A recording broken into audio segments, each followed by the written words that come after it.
All right, so welcome. We're here at the Brown Paper Bag Series, and we're very fortunate today to have the Teacher of the Year for the state of Georgia, Mr. Casey Bethel. I am your host, Brandon. And I'm your co-host, Cole Adatola. We had an opportunity, as Brandon said, to speak with the Teacher of the Year, Mr. Casey Bethel. Nice.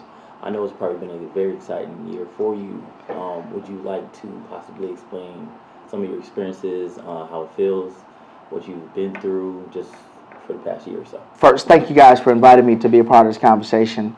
It's exciting to sit down with gentlemen like you and to discuss the topics that we have on the slate. Being the Teacher of the Year has been an amazing opportunity. It's been eye-opening and also enlightening. I'm humbled by having been chosen, but also honored to be in this role. The State Teacher of the Year has the responsibility of being a spokesperson and representing the concerns and the thoughts of the 115,000 public teachers across the state, something that I don't take lightly. And it's put me in an opportunity to speak on their behalf, to help make policy decisions, but also to motivate and encourage the teachers, the parents, the students, and the broader community across our state, getting everybody excited about education. I want to find out a little bit more about sort of what got you into education. How did you start off? I know that you had some beginning roots in Fort Valley State University, but how did that sort of shift and go over to teaching? And did you always know that you wanted to be a teacher? You know, that's a part of my story that's particularly interesting. As I travel, I get to tell the story. I left home at the end of high school thinking that I was going to be a doctor. Left home telling my parents, hey, Mom, I'm going to go be, back then the thing to be was a heart surgeon. I'm going to be a heart surgeon, Mom. And I enrolled at Fort Valley. I'm a proud Fort Valley graduate. I studied pre-medicine, and I was doing good at it. You know, I was accepted to medical schools, but I did not go. I went to graduate school to become a scientist. Along the line, I realized I didn't want to be a doctor. I was only saying that to please my parents. At the time, I thought I was more fit for being a scientist. So I went to the University of Georgia, studied genetics, got my master's degree in genetics, and spent some time as a scientist too. But along that path, I found that also didn't bring me the fulfillment I was seeking. Mm-hmm. And the joke I tell is that I tried out education as an experiment. I told my friends, hey, I'm going to go teach for 1 year while I figure out what to do next. The great part of the story is in that 1 year I discovered what really gave me the fulfillment I was searching for, what really ignites my passion, and that's teaching. That's been 12 years ago. So I wish I would have chosen teaching from the very beginning. Now, a little birdie told me that this was not your first time winning Teacher of the Year. Have you actually won previously? Yeah, so I was Teacher of the Year at my high school in 2009. That's Martin Luther King High School in DeKalb County. At that point, I had been a teacher for 3 years, and it was a tremendous shot to my career to have won that award at that time. It gave me a lot of confidence that what I was doing was making a difference. And really, a lot of people aren't aware how you become State Teacher of the Year. So last year at my new school, at New Manchester High School in Douglasville, I was chosen as the school's Teacher of the Year. Again, it was my second time being a school Teacher of the Year, which put me in a competition against the other teachers in my county, Douglas County. Right. I was chosen as Douglas County's Teacher of the Year, which then put me in a competition against the countywide Teachers of the Year from across the state, 151 school systems across the state. And something about my story got through to the selection committee, and that's how I was chosen as the State Teacher of the Year back in May. So, in reflecting upon your experiences, I know that you said MLK High School, Martin Luther King High School, which I believe is a Title I school in DeKalb County, right? Yes. Can you tell us a little bit about some of your experiences in working with students in Title I schools? And the reason why I ask you that is because, you know, I have a lot of conversations not only with teachers, but with pre-service teachers and so forth. And usually, even when you're talking to people outside of the educational space, there's a certain stigma that goes along with Title I schools, right? And you've had a good amount of your experience there. And so is there something that you can speak to that just kind of describes your experiences, something like that maybe a memory that you have in working with some of those students that stick out to you, that you like to share, maybe that you can offer the general public just some other ideas about what public schools and what Title I schools really are. You know, the thing about Title I schools is this: the designation Title I means that that school has a demonstrated, or the students of that school have a demonstrated financial need. How you qualify for being Title I is that the students have their low-income community, from a low-income community, a number of students have free or reduced lunch, and that's the criteria that's used to designate a school as Title I. So, appropriately so, the school is given more funding than other schools to meet those added needs of students: after-school care, additional tutoring programs, additional training for the teachers. But the thing we need to do better about is saying that the designation Title I does not represent the academic ability of that community, of the students at that school. My time at MLK High School, I had the same amount of brilliant students there as I've seen in every other high school as I've traveled this state. The students there are amazingly talented. The fact that they're Title I means that they have a demonstrated financial need, though. That being said, when people hear Title I, the community starts to assume certain things, and if we're not careful, the students can start to assimilate that mindset too, that they're at a low-performing school, low-functioning school, and if we're not careful, it can start to diminish their personal self-esteem, their academic confidence, and things like that. But that's for the community to fix. That's for the adults to fix, the teachers, the parents, the activists, to say, look, this school can still produce brilliant students. I'm at the point now where some of my students from MLK High School 12 years ago have finished college and they're in their careers, and I'm proud of what they've become. 4 or 5 lawyers, 7 or 8 doctors, and a number of other professionals. And let that be the thing that we promote. Let that be the story that we tell. That students, even in those schools, can go on to achieve great things. It seems like you have a personal way in which you communicate or you get your point across. Do you have a style that you kind of like developed over time, or how did you develop the stage you are now in which you teach people in the way you teach them? Well, I speak to the heart of people. I try. I think that people don't care what you know until they know how much you care. Right. And when you speak to the heart of people, it draws them in and want to listen to what you have to say. And that's my emphasis in my classroom with my students, letting them see, look, I care about you as a person and I believe in you. I hear teachers, one of the messages I've been delivering to teachers across the state is this. I hear a lot of teachers say the students will rise to high expectations. And I don't disagree with that. I think that that's true.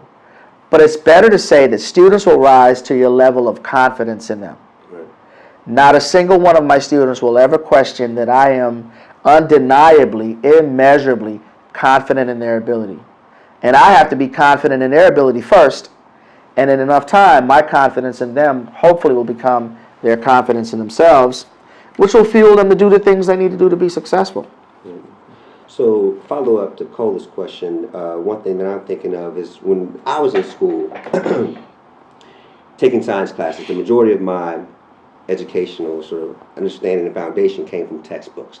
There really wasn't a lot of hands-on and experiments. We had a few, but it really wasn't many that were offered to really get me into the concept of science, the idea of science. Right. So what would be some, if you're talking to students right now, and I'm sure you have done this thousands of times in the past, why is science important? Like, why is that a subject that people should really understand, particularly young people, and understand more about, as opposed to most people are stressed, they stress math, they stress language arts. I know STEM is really big right now, but why is it? Why is it important if you're talking to students? 2 things come to mind. Science helps us to understand the world around us, helps us to answer those questions that our brain naturally populates. When you walk outside, you see the sky is blue. You don't have to tell your brain to ask, why is the sky blue? Well, science offers those explanations, help you to understand the world around you. But even more so, as we think about where we're headed in terms of the career options that are down the line, science is the one class in high school that teaches students to be problem solvers, teaches students to be critical thinkers. No knock on any other subject. I love all subjects. But education teaches you to communicate, which is important. History teaches you about what has happened so that you can choose whether to recreate that or steer yourself away from it. History teaches you what has happened. Education, English teaches you how to communicate. Science is the one class that teaches you how to think, how to solve a problem. And we need more of that as we go forward. Those are the types of jobs, those are the necessary qualities that are going to become important for the skilled professionals of the future. That's what we need to be passing on to students. That's why there's so much of an increased emphasis on science and STEM throughout schools now. What is STEM again? STEM stands for Science, Technology, Engineering, and Math. Okay. Science, Technology, Engineering, and Math. That conglomerate or that collection of classes kind of work hand in hand. Right. So I'm a parent, and I want my child to be more involved in science, right? And I might, but I really don't know exactly how to expose them to more opportunities to engage in science, right? So what could be something that I could do that's, so you have your classroom teacher, right, Right. teaching science, but if I were a parent and I want to say, I'm listening to this and say, you know what, I need to do some more things to get involved with STEM or to get my child involved in some type of science camp or activities, what are some things that I can do as a parent? What would you recommend? As a parent, I would encourage them to look towards whatever the university is in the area. Okay. A lot of universities, I think all the universities across the state, have an outreach component where they have programs that are designed to work with even elementary school kids. Elementary school kids, middle school kids, high school kids, in a variety of different ways. Some of them are on the weekends, some of them are in the afternoons after school, some of them are during the summer. So as a parent myself of 4-year-old kids, when my kids get old enough at 6 and 7, I will start to explore those opportunities to funnel my kids into those. And really, it's the thing to do, to keep your kids occupied, help them to be excited about careers. I'm a student. Let's say I'm an inspiring student who doesn't really know what I want to do in school. I don't really know what I want to do in life. But I do know I want to have a great experience while I'm at school. I do want to learn. Right. What would you advise a student like me to do to follow the route of what you portray in your message and how you teach your students? I think until you find out what you want to do, you have to expose yourself to as many possibilities out there as possible. Investigate what different people do. And it's about, if I were a teenager now trying to figure out what I wanted to do, I would have as many conversations as I can with as many adults as I can find about what they do at work. And not just adults in my family, not just adults in my neighborhood, but adults in other places. Hey, what do you do at work? Where do you work? And what does that look like on a daily basis? What are your responsibilities at work? How happy do you feel in your career? And receive that feedback, and hopefully you'll land on the thing that really makes you happy. I wish I'd have done more of that as a teenager. I would have chosen the thing that makes me happy first, instead of choosing back then the thing that I thought made my parents happy. And what do you think some strategies that you would recommend for teachers, whether it be first-year teachers or even 5-year teachers, and sometimes veteran teachers? What is a message, or even possibly some strategies that you would just like to speak on to kind of keep them engaged with promoting excellence in their classrooms for their students and things like that? What's something that you would say to? Because I taught for a couple of years. Right. I know what the burnout is, right? Yes. I do know what it feels like to not really be appreciated or constantly being second guessed, from a variety of different sources. I know what the paperwork involves, all these different things. And so sometimes it's hard to keep that fire burning. And sometimes also we stick to the same type of strategy to teach. We don't really push ourselves. So if you were talking to some teachers, whomever it may be, what's something that you would like to just share with them? A couple of things. The thing that's helped me recently, I would encourage teachers to follow their students after they leave your classroom. Find a healthy way to follow your students. The thing about teaching is that the reward is very often delayed. Mm-hmm. During the time when you're teaching, you don't know if what you're doing or what you're saying is making a difference. Because kids are kids, right? They don't tell you, hey, Mr. Lewis, you're changing my life here. Even they don't know. But if you find healthy ways to follow your students, if I was an elementary teacher, I would want to know how my students did once they got to middle school. Right. If I was a middle school teacher, I would want to know how my students did when they got to high school. And then we all want to know what they do once they leave 12th grade, I've found a healthy way to do that with my students. Like I mentioned earlier, a number of my students have gone on to become professionals in their own right. And that fuels me on a day-to-day basis when I'm looking at my current students. And I can tell myself, I don't even know if this is sinking in, but I believe that it will because it worked before. So find a healthy way to follow your students. And then the second thing is make sure that you're passionate about what you're saying. Passion is the difference maker. You can't expect your students to be excited about the subject if you're not excited about the subject. You have to lead by example. If I want my kids to be excited about science, but that's because I'm excited about science. And in reality, my excitement about science is trumped by my excitement about their future. Whether my students go on to be scientists or not is completely up to them. But this is one of those things that's going to set you up to do well in college, to go on and be whatever that thing is you want to be. One of my students is, he's into engineering. Another one of my students just switched from engineering to drama. And I'm equally proud of them as I am of the student who's gone into science. I want them to be whatever they want to be. I want them to be successful. And I'm passionate about that. I'm intentional about that. I talk to my students about their plans for their future.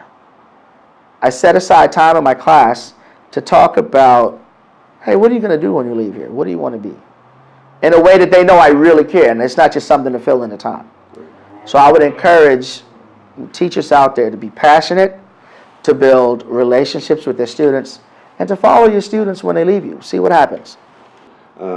Within Georgia, when we're ranked nationally in our educational system, for many years, we really haven't done as well as we would have liked, right? Right. And we can continue to always try to push ourselves to get better. But being a teacher of the year for the state of Georgia, and being a part of the classroom for so many years, what do you think is one thing that we can do differently, right, to continue to try to push ourselves to be better within the state of Georgia as far as student achievement, and things like that, teacher retention rates, things like that? What are some things that we can do within Georgia? It's going to sound cliche, and it's easier to say than it is to do, but we need to build a culture in our state around academic excellence that says, hey, we have great students and we want them to succeed and they're going to succeed, and that education is still the key. I don't think that message is preached loud enough or often enough, that education is still the great difference maker.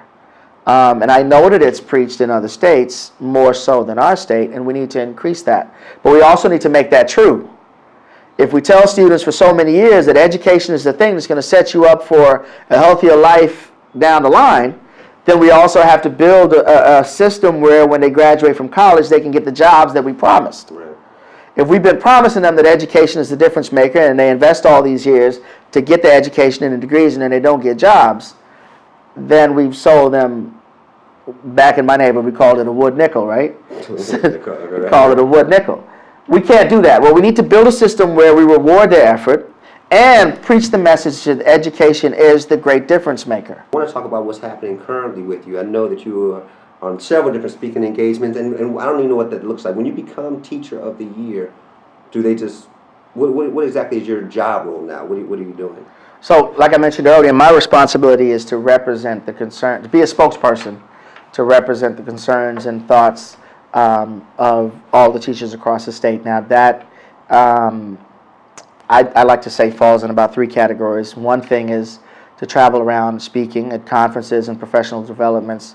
What is professional development? What is that? Professional development is in training of teachers, okay, to make them better.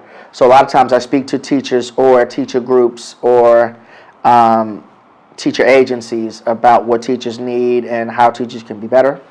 Secondly, I sit on a group of policy-making boards and meetings to give input on decisions, hopefully, again, to represent the concerns of teachers. Is this a good idea for teachers? Is this a bad idea for teachers? And then the third thing I do is study and write. I write letters and op-ed pieces to promote teacher topics in the broader context. And you're currently doing some research as well, right? Or you've done research at Georgia Tech, is that? Yeah, so I balance all this with my biochemistry research at Georgia Tech with Dr. Raquel Lieberman. I work in a protein crystallography lab that's hopefully going to find a cure for Alzheimer's and inherited glaucoma. Wow. And last question that I had for you is, I know that you're working with ESSA. I wanted to know if you could tell us a little bit about what ESSA is and what you do with it. I'm happy to. I think this is one of the things that our wide audience across the state needs to know more about. ESSA stands for the Every Student Succeeds Act. It's education policy that will replace No Child Left Behind. It passed the federal chambers in last fall, September, October, one of those months, and now Georgia is preparing our mode of implementation for it. To speak on it a little bit, I like to think of it this way. I think No Child Left Behind started off with the right heart, wanting every student to get the help they needed from highly skilled professionals and making sure that no children were left behind.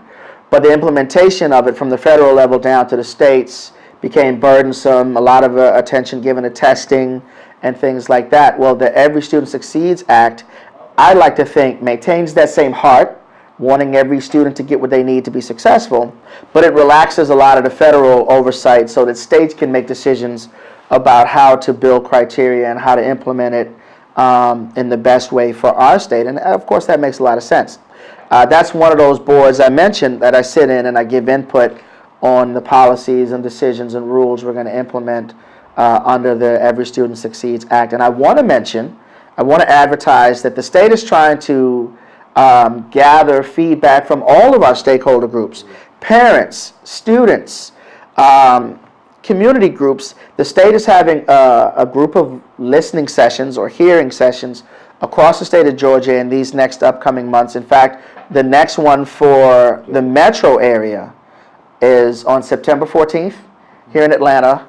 There's one scheduled for Columbus. There's one scheduled for Albany. And you can go on the websites and find out if there's one coming to your area. But I encourage parents to come out and be a part, be involved.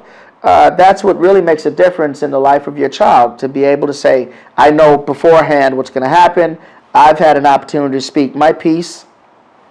And we encourage that. We need everybody to be a part of this if it's really going to be the best thing for our students. Beautiful. So we're coming to an end, and it's been a pleasure speaking with you. Pleasure's been all mine.